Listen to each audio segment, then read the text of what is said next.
Starting a business can seem like a daunting task, unless you have a partner like Shopify. They have the tools you need to start and grow your business. From designing a website to marketing to selling and beyond, Shopify can help with everything you need. There's a reason millions of companies like Mattel, Heinz, and Allbirds continue to trust and use them. With Shopify on your side, turn your big business idea into... Sign up for your $1 per month trial at shopify.com/special offer. Listen, all you New Yorkers. Taxi! Okay, we're looking around. This is the 77 WABC minicast.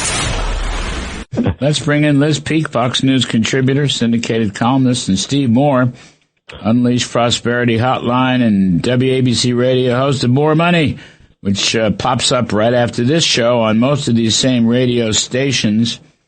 I'm not going to talk about Bad Bunny. I'm going to talk about, I think it could be the greatest chart in history from the Unleash Prosperity Hotline, showing that 3.5% real GDP growth will balance the budget. All right, 3.5%. Trump's already started. Guy's been in office a year, and it's already 4, and probably rising. He thinks it's going to 15 over 3 years. Yeah, I'll take it. But 3.5% over the next 3 decades would balance the budget. All right, debt as a share of GDP. On the other hand, if you deal with CBO, which says we're 1.8 forever, then you slit your wrists. You're going to rise to 180% of GDP. Now, Steve Moore, this is quite something that you have put together here, and you should talk about this because it just goes to show you how important growth is. Well, that's right, Larry. And so, and you're also right. The CBO came out with this big report that got a lot of headlines in the Wall Street Journal and New York Times about, oh my God, we're going to be awash in debt and it's going to destroy the country. And look, I mean, we're all worried about the size of the national debt and our large deficits, but you need to have strong economic growth. Now, remember when Reagan came in, everybody was complaining about the big deficits, and we had at one point, I mean, I think throughout his presidency, once the tax cuts kicked in, I think we had 4% sustained growth for like 7 or 8 years. And that's, along with a kind of fiscal moderate president in Bill Clinton, we actually have budget surpluses. Remember that? So it was all driven by growth. And so now people say, well, can you really achieve 3.5% growth? And my answer is, yes, growth is a function of two things, as you know, Larry. It's basically the number of people working times their productivity. And we are at the beginning stages of one of the greatest productivity booms in the history of the world, with artificial intelligence, with robotics, with satellite technologies.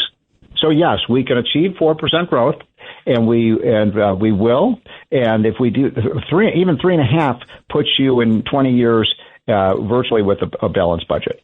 Liz, we've had 100-year periods where we grew at 3.5%. In fact, you look at a lot of the long-run tables, the entire 20th century, the average growth was 3.5%. Yep. And that includes the Great Depression.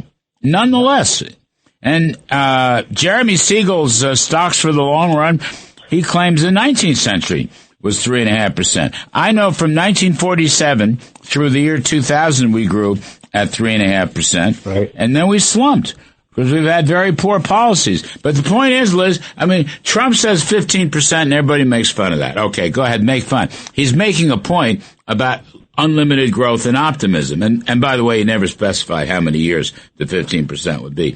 But if you look at Steve's chart from the Prosperity Hotline, there you have it. I mean, that's how important growth is.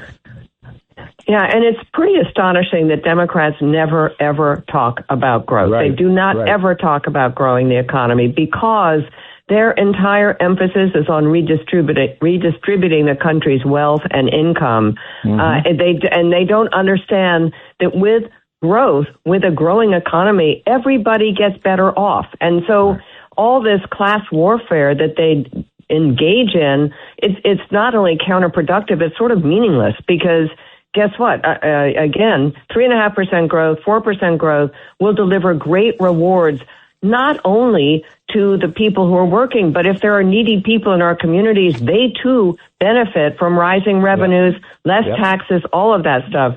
Larry, it is it's sort of hard to comprehend how Democrats continue to double down on policies that are not just negative for the states and cities that they run, but that are driving out populations that are very important for the number of House seats they have, the number of electoral college votes they have. They are dooming their own party through foolish and counterproductive high tax, high regulatory policies.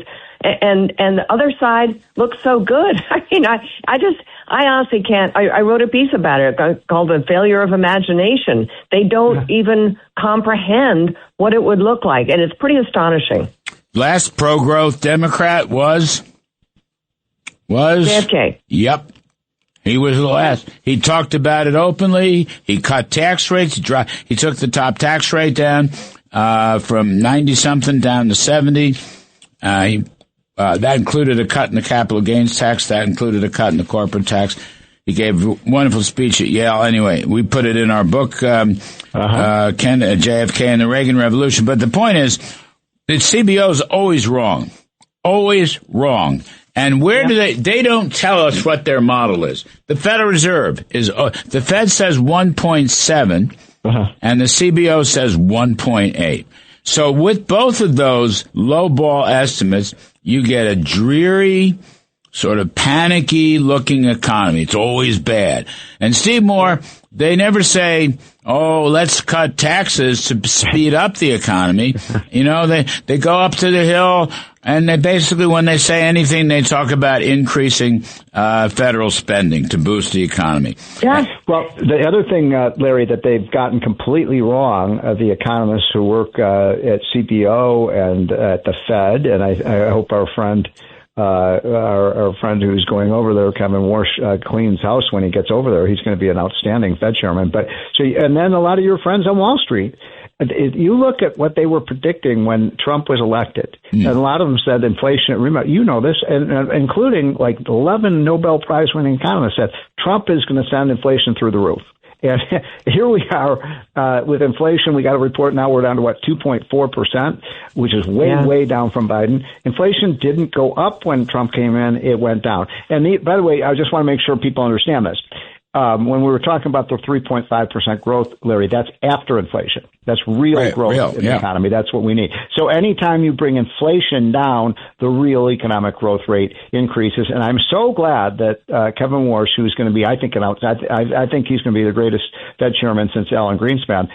He understands that growth is the solution. It doesn't cause inflation. Growth reduces inflation, but half the economists over there at the Fed and the CBO think the opposite. So James Freeman at the dinner the other night, Freeman, who's really, in my opinion, your favorite Wall Street Journal writer, right? That's right. He's the only one I can really read.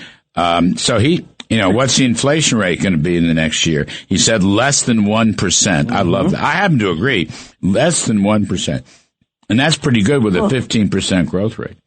Yeah. Well, productivity, again, is such a big part of that. When you're talking about you don't understand the CBO models and stuff, we all kind of have a pretty good sense of what the population growth is. It's not big.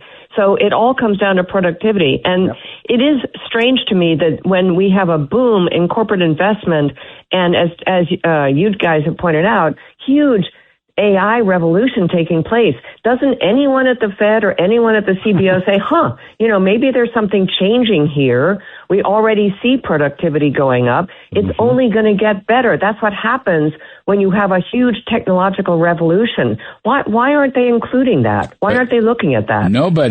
This is an interesting point. Steve Myron did a paper on this, the Fed governor, former CEA chair, smart guy. None of these big models have a channel for deregulation. None of them. They have no idea how to account for deregulation. So, President Trump and Lee Zeldin just took out over $1 trillion of regulatory costs by ending the endangerment finding from the Clean Air Act, which was never in there in the first place. Right. Okay, so that's $1 trillion. But that no model, I don't care, Fed, CBO, Wall Street, nobody has a model to capture the growth impact or the anti-inflation impact of deregulation. Yeah. That's a problem. I just had I had lunch with a friend of yours from when you worked in the White House with Donald Trump, Casey Mulligan, who's one of the top economists, and he's now the deregulation czar over there in the second term, and he's identified it for Trump. I mean, you mentioned $1 trillion of savings from endangerment. He's identified another $1 trillion you could easily save, and he's delivering these to Trump, and I think Trump will go along with it. When I talk to small businessmen and women, Liz, you may, experience the same thing. They say, yeah, taxes is killing us, but regulations are even worse. Yeah. Well, the point is, I don't know. I mean, I don't know, but someone has to come up with an econometric model that captures deregulation. Mm-hmm. All right. We have Laffer curve related models. Most people don't use them, but they're out there with tax cuts, lower tax rates. But no one has on the regulatory channel. And that is very, very important. Trump has said it to me many times, he thinks deregulation is more powerful than tax cuts, okay? I don't know, he might be right, but no one has a model. And none of these guys, look, you have a program of low tax rates, deregulation, and increasing energy. All right. And does the CBO mention that? Here's how we're changing our models? No. Does the Federal Reserve mention that? Here's how we're changing our models on growth and inflation? No. I mean, this is a big failing. These guys don't know what they're doing, but all these medias and politicians hang on every word. For what? Yeah. It is kind of astonishing how wrong most of the international and our domestic bodies have been that are supposed to be estimating growth and all those things. The Federal Reserve has notably been wrong for 40 or 50 years. CBO, same thing. So why is it they don't ever take a step back and say, what are we doing wrong? I think, Larry, you have really nailed it. It is this idea that they can't quantify what deregulation leads to. Now, some regulations are coming from cities and states, and I don't know how the federal government can look at what's going on in California rebuilding after the fires. It isn't, Donald Trump wants to take that over because it's not going anywhere, but it is because the state is so unbelievably bound up in hideous regulations and permitting problems. And, I don't know if the federal government can step in as Trump wants to and just say, we're going to fix this. We're going to make it happen. But that's where some of the change has to come from. And good luck, because the Democrats, they equate regulations with power and control, and they don't want to give it up. Well, I don't know. All I know is these models have to be changed. So Steve's right. Kevin Warsh will try to change the Fed models. By the way, as an aside, I hope Steve Myron stays on the board. Now, he may lose his seat and they may have to reappoint him. I don't know. It's a little bit muddy, but he's a real smart guy. He's a really first-rate, and I say this lovingly, first-rate PhD egghead. And Kevin needs that. He's going to need, it's like a pulling guard, protecting the quarterback in the pocket. He's going to need that because the board staff's going to go after him. They're going to go after him. I mean, Kevin Warsh, could endanger their livelihoods. They've been pushing this crap for so many years. Here comes a new guy in town. And he knows, by the way, I've talked to him about this. He knows who's good and who's not good. I got to take a break. The other side of the break, I want to talk about the sad tale of Gail Slater, who just lost her job as the Assistant Attorney General for Antitrust. And she is a former deputy of mine for the National Economic Council. And this is a big win for free market people. I hate to say it. Anyway, Liz Peek is here. Steve Moore is here. I'm Kudlow. We'll be right back. And we're talking money and politics with Liz Peek, Fox News contributor, and Steve Moore, WABC radio host of More Money, which is coming up right after this show on most of these same radio stations. So, Gail Slater, it's a sad tale in a way. She was the Assistant Attorney General for Antitrust. A little bit, and she just lost her job. She got knocked out. A little background. She was a deputy of mine at the National Economic Council in the first term, and a damn good one. And she was a free market person. And when we had the beginning battles over 5G and spectrum sales, she pushed me and helped guide me. Let's go free market. Let's have auctions. And if the telephone companies buy this stuff, that's their business. And they wouldn't buy it if they didn't believe that it would be profitable to convert it to 5G. She was a free market advocate and was very helpful.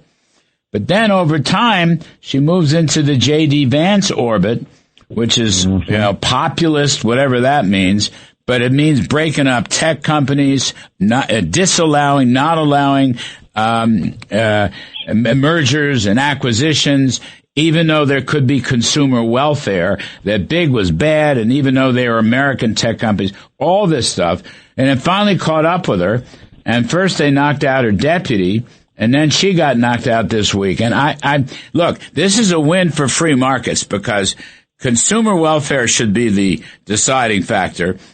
Prices in the marketplace, not just big is always bad or mergers are always bad. And Pam Bondi knocked her out and Todd Blanche knocked her out. Okay, Kevin Hassett knocked her out, the current NEC director. Steve Moore, I don't understand this. It's sort of a sad tale. She's a very nice woman, honestly, a very smart woman who completely changed her stripes in the wrong direction and now paid for it. She's out of a job.